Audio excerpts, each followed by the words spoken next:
Welcome back, everyone. New School Sensei. So I'm your host, Lance Douglas. We've got Ken, the king of tech, Douglas. He loves it. He got us this new wireless Rode mic, so we'll test it out today. And we also have Craig Catania. So you wouldn't pick it from your last name. Sounds like an Italian name, but he's running JP Tours. So this is a really cool concept. I'm sure it was probably born after the long lockdowns we had in Melbourne, not being able to travel. And it's something I'm pretty interested in because me and Ken, we've got, young kids. So it's a good way to show our kids a different, a different lifestyle, a different culture, because the Japanese culture is very different to the Australian culture. Craig, give us a bit of a quick rundown on your JP tours and how it all started. Yeah, certainly. Thanks for inviting me to come on today too, guys. I really appreciate it. So basically, I lived in Japan back in the 90s, a long time ago, for training, and then sort of been traveling back and forward ever since. For my dojo, I started taking groups of students over there about probably 2006, and used taking groups over as a way to sort of supplement my addiction to wanting to be over there training and participating in events over there as well. And it just sort of, we fell into a cycle with my club where we would be there probably every 12 to 18 months with a different group of students.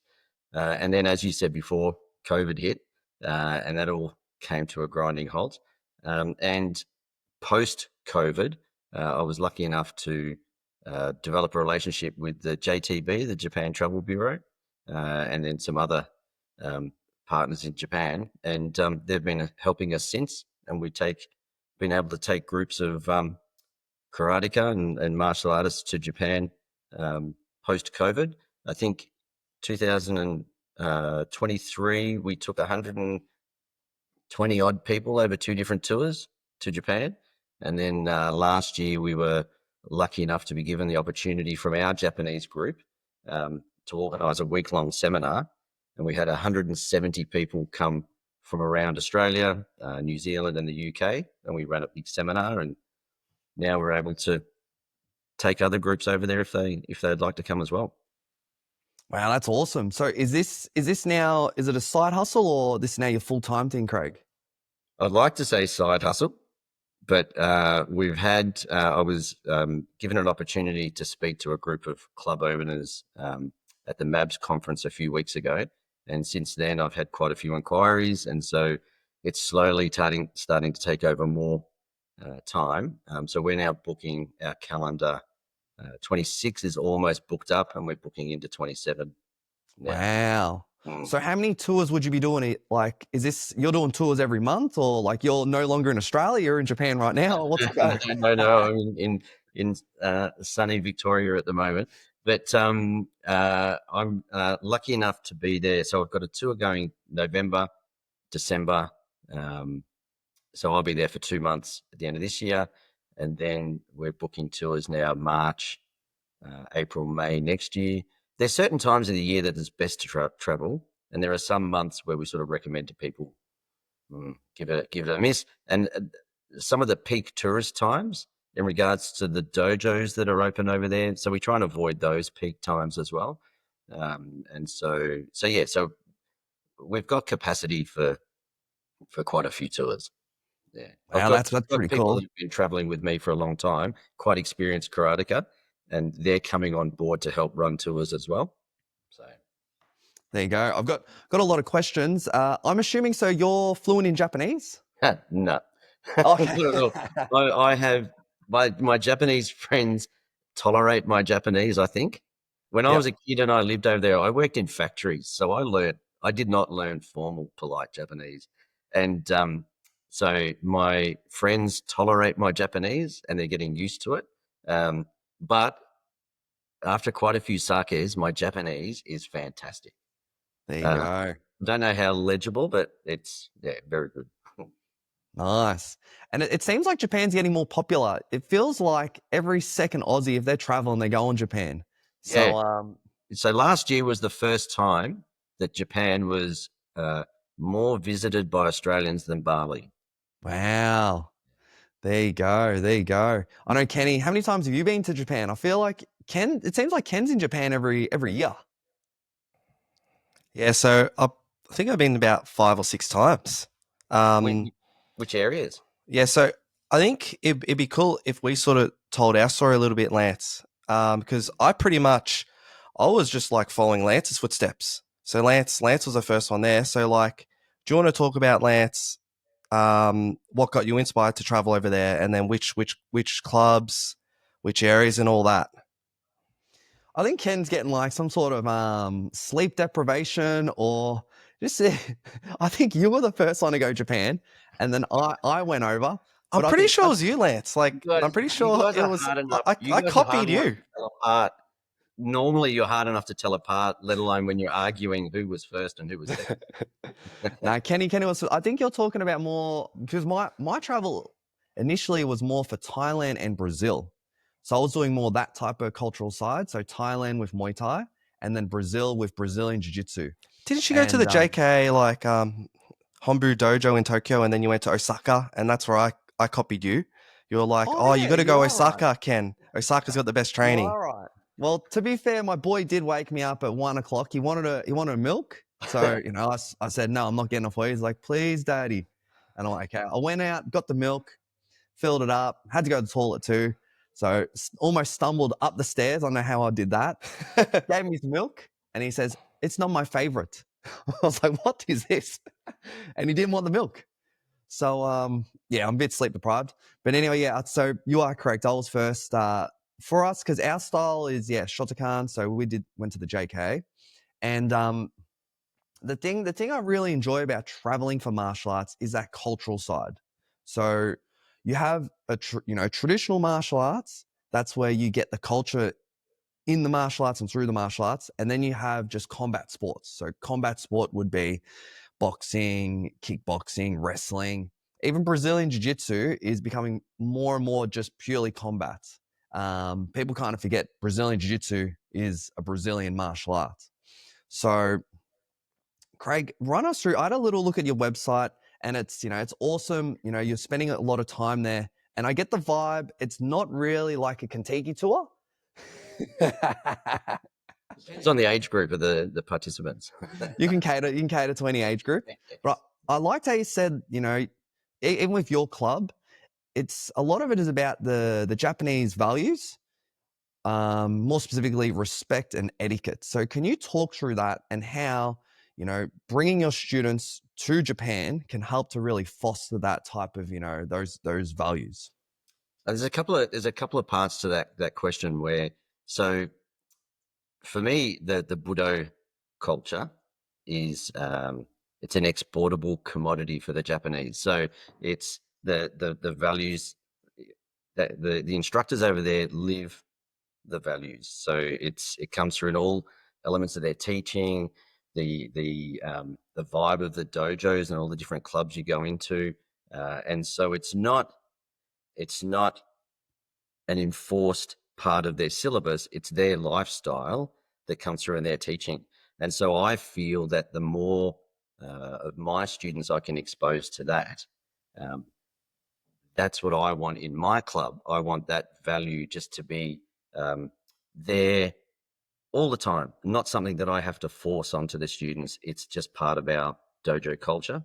The other side of it is the coaching practices. A lot of people have this preconceived idea that Japanese senseis are stayed in their ways. There's really different generations over there now, and so I've been lucky enough to be exposed to older coaches and now the younger coaches coming through, and the innovations of the younger guys and the things that they're bringing to their way of teaching traditional techniques and traditional things. Brilliant, absolutely brilliant.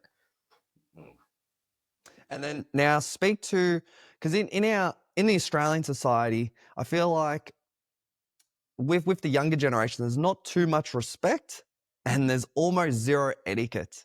And I've got a good situation. I'm on the front desk a lot, and it'd be very rare for a kid to actually say hello, to kind of look me in the eyes and say hello. And that's something that pretty much every kid, like I'll say, hey, go mate. And then I can see the parents will remind the kids about that etiquette. So it's something obviously, in Australian culture is getting lost. In Japan, I guess it's completely different. So talk to that, Craig, I guess, because Australia, it's more of getting the sense more of an individual society, Yep. whereas in Japan, it seems like it's more of a collective, like everyone's in it together. Yeah, very much so. So I redesigned my dojo because of exactly what you're talking about. So we've all grown up in clubs that are walled off. You walk into reception, the parents sit out here. They might look at a screen and watch on a camera as the kids train. And then you take the kids into the dojo and they're yours for an hour or whatever.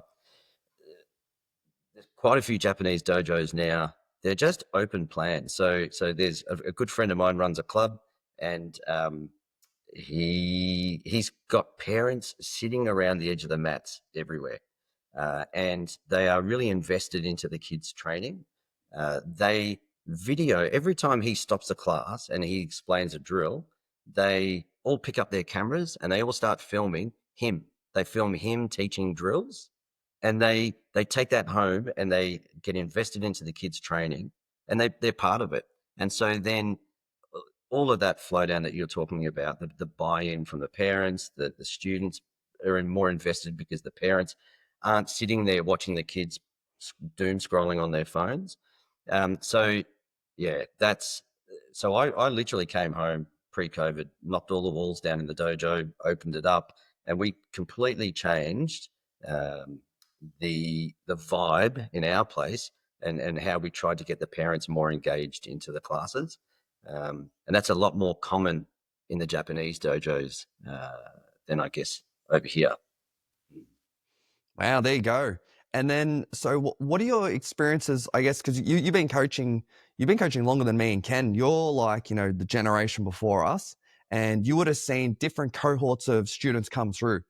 And from me and Ken, we've got a limited perspective. We've probably been in the game coaching full time for about 15 years now, and it seems like the level of respect is getting less and less and less. Which it's not necessarily a bad thing, but it's something that when my son gets a bit older, I like him to have a little bit of respect for authority, respect for the dojo, and he'll obviously have respect for himself, but just having some different levels of respect. So what has your experience been, Craig? I'd say it's so heaps of different levels again over there. Always ask you hard questions too, yeah? It's like on Thanks. the list we gave you before. But I mean, it's probably the best thing is like just examples of things that have happened. I've been really lucky to be in different situations, and it's just about trying to find the best out of these situations. So the respect, Okinawa, right? Okinawa is just such a cool place.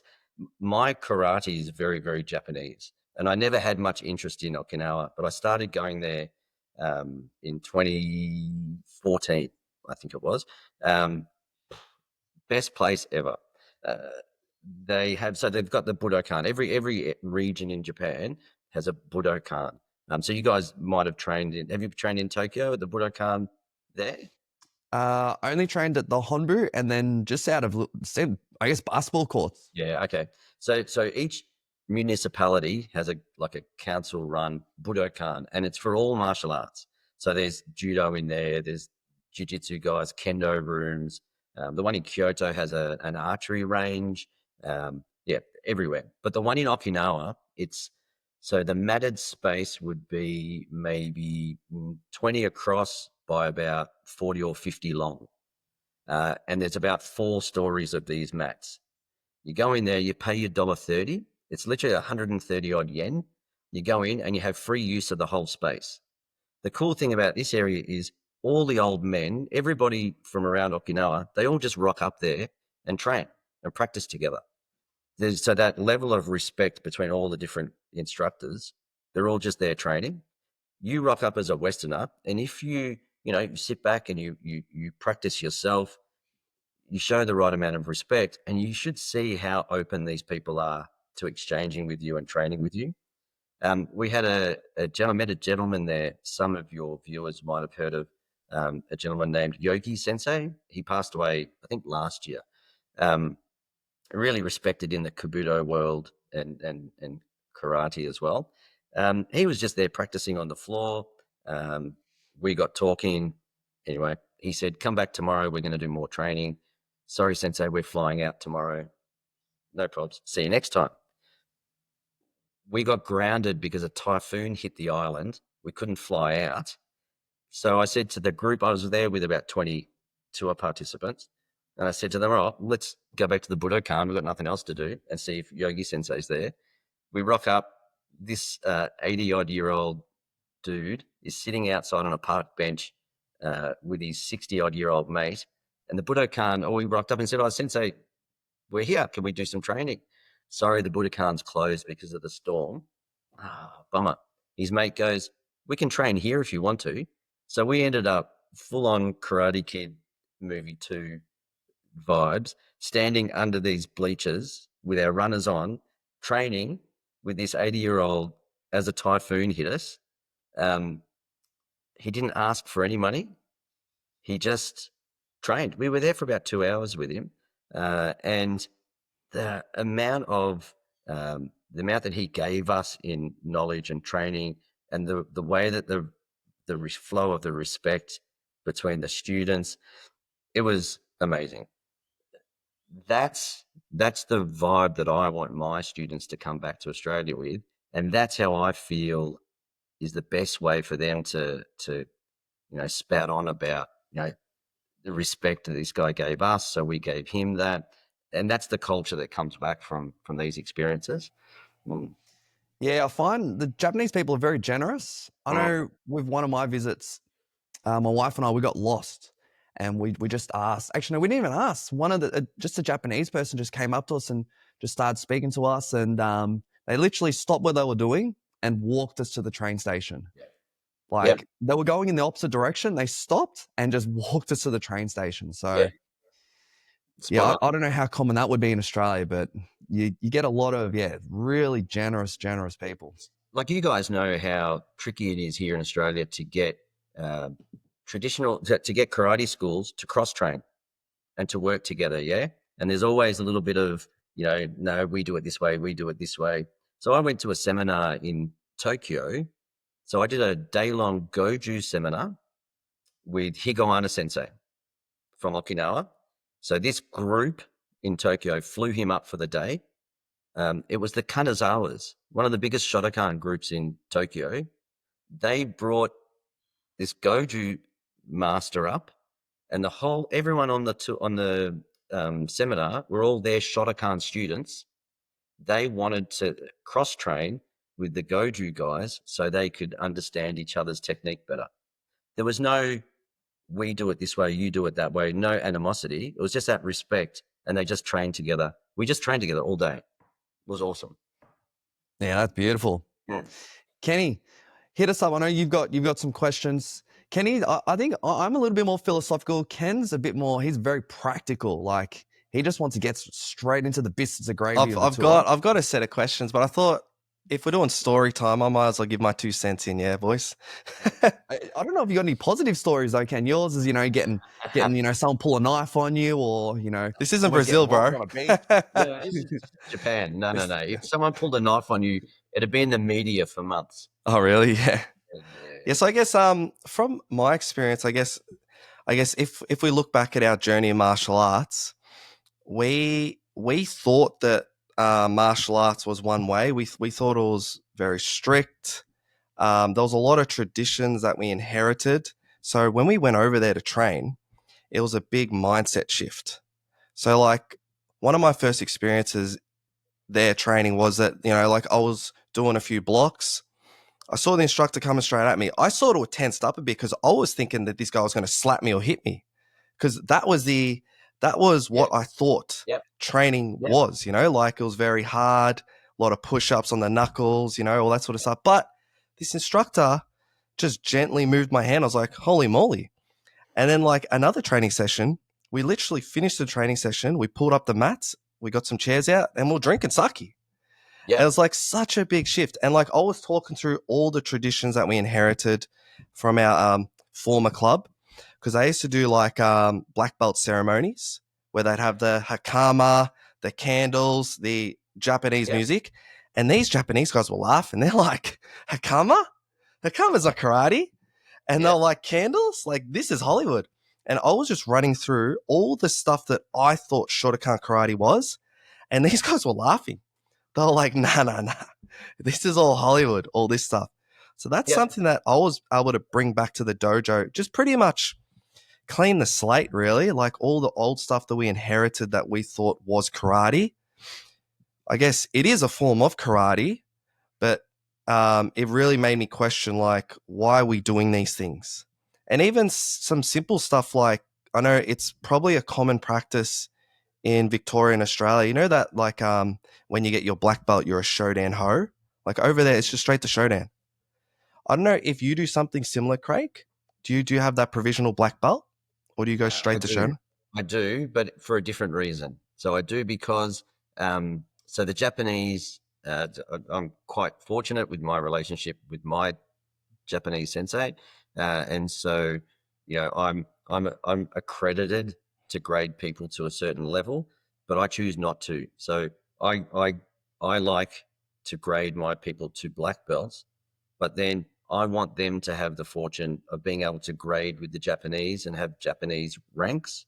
So I choose to do the Shodan Ho not as a probationary thing, but because I want the privilege of grading them to black belt, but I want them to have the privilege of a first dan with my sensei. That's pretty So cool. then I have a gap year, and I say to them, right, you've got these different opportunities to grade with sensei, and you can have a Japanese first dan.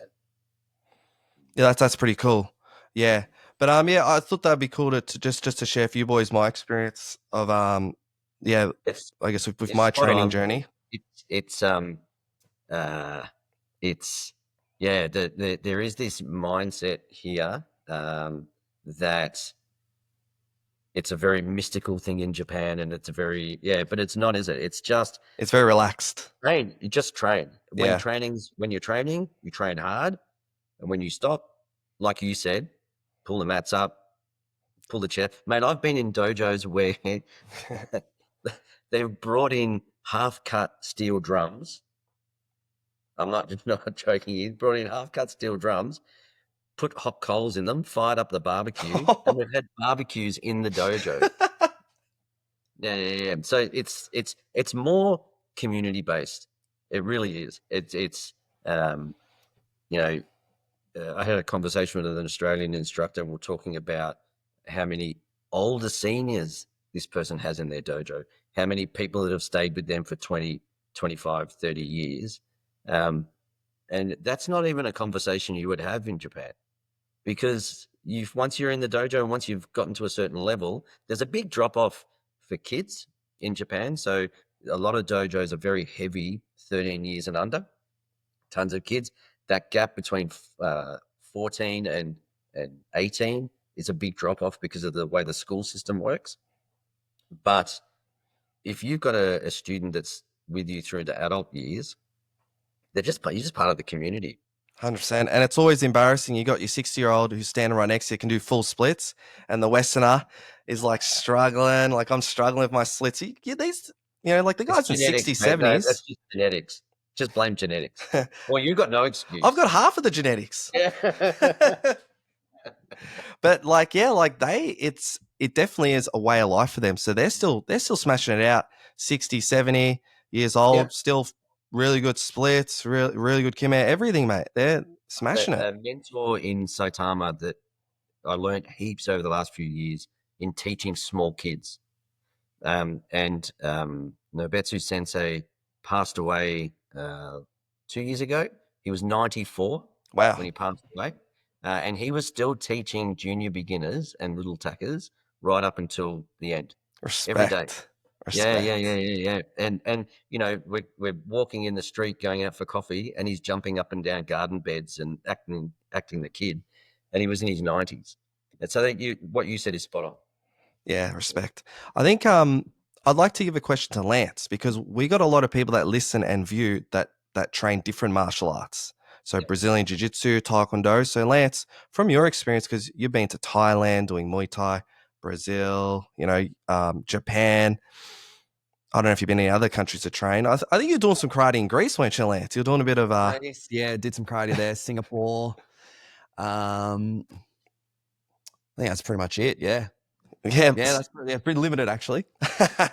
But I guess, what are the advantages, Lance, of training overseas instead of staying in your own dojo, actually getting on a plane, chucking on the gi on a different mat on foreign soil, whatever martial art it is? You want to just explain to the people that, that have no interest of jumping on that plane and training. They love just training at home.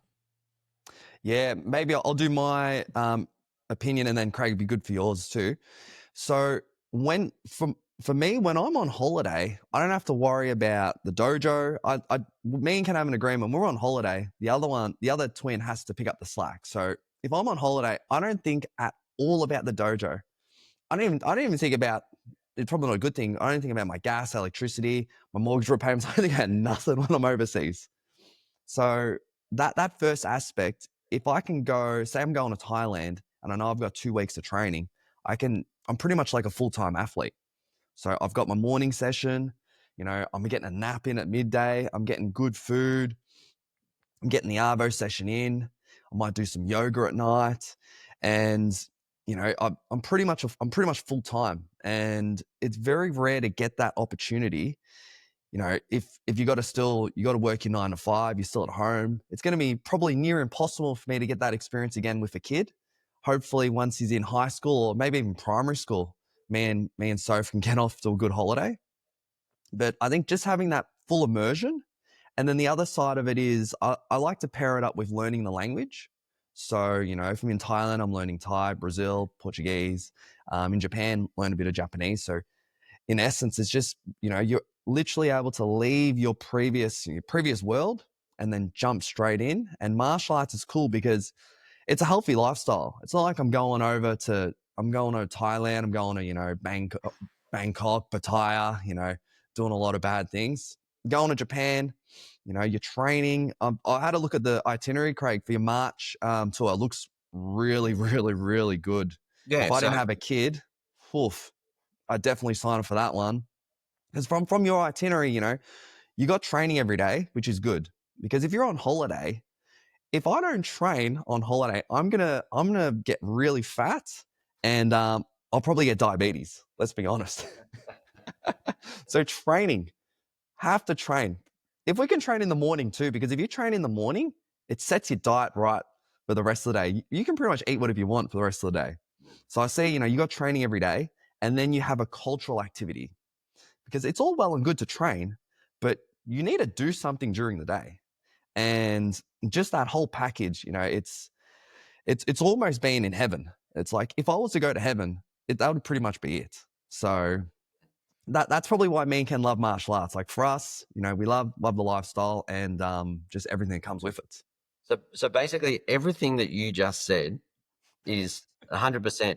But what I'm guilty of, so I feel the same way.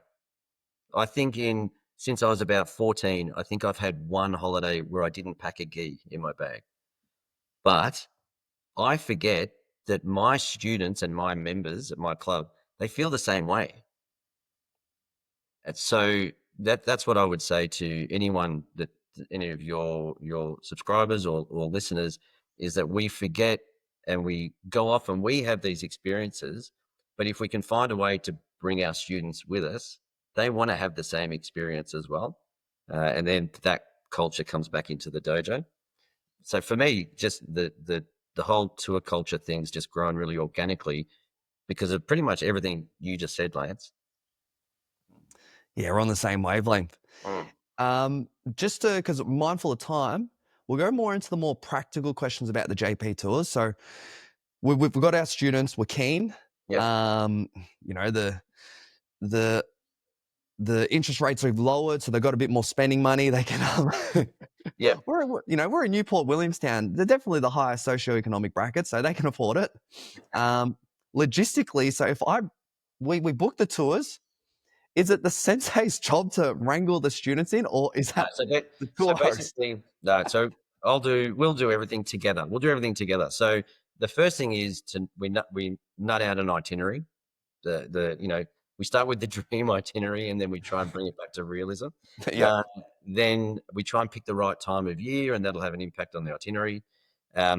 We'll then it normally takes 15 to 16 months before.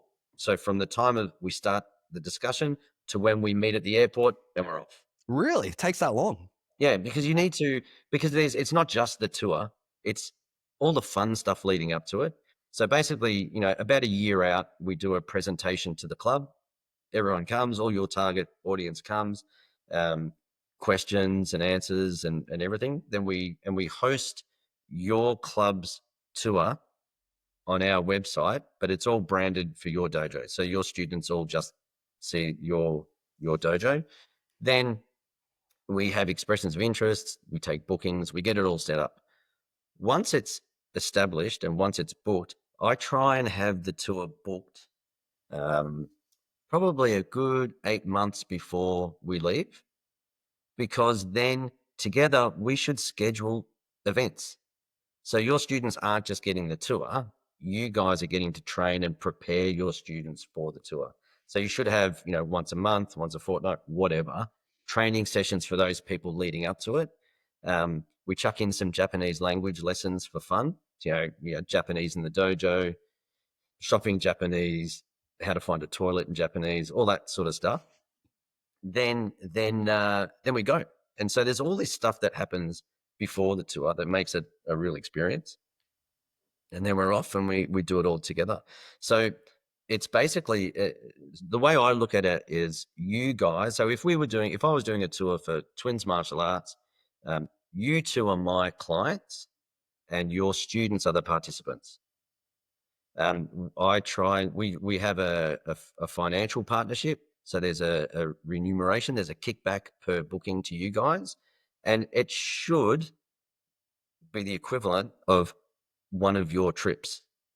So it's all come about, again, like I was trying to finance my own training back in the day. So if somebody's got 10 people that come on tour, they should be able to travel for free. And so that's sort of the model, that whole experience. Yeah, sounds awesome. Our mum Lay, she does a lot of tours, but she's never done a martial art tour. So That was a big reaction, Ken. I think there's a whole podcast of stories just there. Mum loves the tours, mate. She's that many lily blossom tours, or going to Europe for the frangipani, I don't know, flowers or whatever. All the flower show in England, all over it, yeah, Lance. So yeah, I think for us, we'll probably test the waters. We'll just jump onto a tour. Just a quick question, Ace. So how do the partners and kids fit into all? Because you got participants like karate students. How do you fit in the rest of the family? Because I know, like if I try and drag my wife, she'll be like, "Hang on, I booked to leave here, but I'm just watching you train." Yeah, no, so we always do all of the cultural stuff and the sightseeing stuff, usually during the daytime, and then dojo in the evening. And I'll say to partners, especially parents, when we run kids trips, we run a lot of kids trips. I'll say to the parents, look, don't worry about coming tonight. It's a small dojo. Let us take the kids. We're off. You guys have a night off. But we'll also say to partners and parents, don't miss tonight. Come along. It's a really special dojo. You'll have a ball. Because I think one of you guys said before about the cultural experience. I think it was Lance, you were talking about, immersing when you're training into the community. I mean, man, we train at a dojo in Hiroshima. It's out in the middle of nowhere. It's a long train ride to get there. One night we had about 20 kids training. I told the parents, don't miss this night. It's a really social event. So they all come. So it was 40 of us. The trains broke down. We couldn't get home. We were miles away from Hiroshima. The karate club got on the phone. All of the families, they all showed up with their cars. This is like 11 o'clock at night. all of the karate club drove all of us, all 40 people, back into Hiroshima. Some of them came out for more drinks afterwards. And so like, yeah, so sometimes we want to say to the partners, come along, get into the community. It's, yeah. That's fantastic. And then, like, would we be able to book, like, if we're going like your dream tour, like, would you be able to hook us up with like a Naka Sensei? Or Get a celebrity coach. Because his classes are always packed in Tokyo, like, and he's a good sensation, isn't he? His classes are actually like They're really good. they're super awesome. It doesn't matter what style. In the last 2 weeks, you guys are the second peoples that have asked me to connect with him. So I don't know Naka Sensei, and I haven't met him before. Got to get onto him, mate. But I think I'm going to have to reach out and try and introduce myself. So look, sometimes no, and sometimes yes. It really is case by case. I've got karate like booking agents, like friends of mine that I have a business relationship with in Japan who are in the JKF who help me book training at other dojos and other organizations. And then I've also got there's Budo tourism groups in Japan. There's a big group out of Kyoto. They help me book things as well. And then there's also in Okinawa, there's an amazing resource at the Kaikan, and they also help us book. And we can pretty much train with anyone in Okinawa. And so there are resources, but there are sometimes limits to the resources as well. Yeah. Yeah, I like it. There you go. Yeah. Boom. Let's wrap it up there. So yeah, any guys, if you're listening, if you want to book one of the JP tours, message Craig. The website it's jptours.com. .au. Yep. .au. Yep. And yeah, well, me and Ken, yeah, you got us hooked. We definitely got to book something. We'll see everyone on the next one. I'll see you soon. See you, mate.